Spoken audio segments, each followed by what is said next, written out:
ஏன்னா Hollywood cinema வந்து ஒரு 100 வருஷமாக பார்த்துக்கிட்டு இருக்காங்க கிட்டத்தட்ட.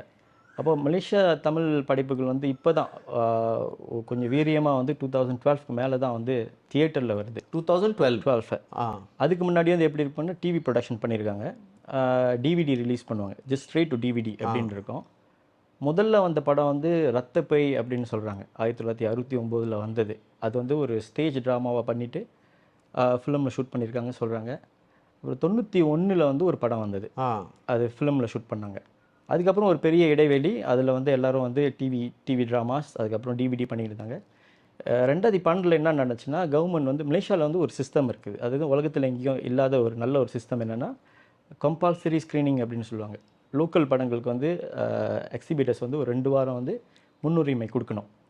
பட் அதில் வந்து சில சில ஸ்டாட்டிஸ்டிக்ஸ் நம்ம ப்ளே பண்ணி படங்களை சீக்கிரம் வெளியாக்கிடலாம். பட் அகெயின் அந்த ஃபெசிலிட்டிஸ், அந்த பெனிஃபிட் வந்து தமிழ் படங்களுக்கும் சைனீஸ் படங்களுக்கும் ஓப்பன் பண்ணாங்க.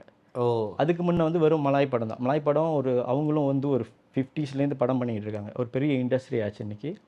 ஆனால் நம்ம ஒரு தமிழ் படமும் சீனா படமும் 2012 தான் சினிமாவுக்கு ப்ராப்பராக நம்ம வர ஆரம்பிச்சிருக்கோம். இப்போ ரிலேட்டிவ்லி நீங்கள் பார்த்தீங்கன்னா நம்ம ஒரு 13 வருஷம் 15 வருஷம்குள்ளார தான் வந்து ஒரு சினிமாவுக்கு வரக்கூடிய ஒரு யங் இண்டஸ்ட்ரின்னு சொல்லலாம். அப்போ அந்த அடிப்படையில் ஒன்றும் அந்த பெர்ஸ்பெக்டிவ் வந்து மலேசியா படங்கள் வந்து நல்லா இருக்காது அப்படிங்கிற பெர்ஸ்பெக்டிவ் வந்து ரொம்ப திக்காக இருக்குது. அதனால் நம்ம இங்கேருந்து வர படங்கள் வந்து நமக்கு வந்து ஒரு மிகப்பெரிய ஒரு எப்படி சொல்கிறதுனா நம்ம கம்ப்ளீட் பண்ண வேண்டியதாக இருக்குது.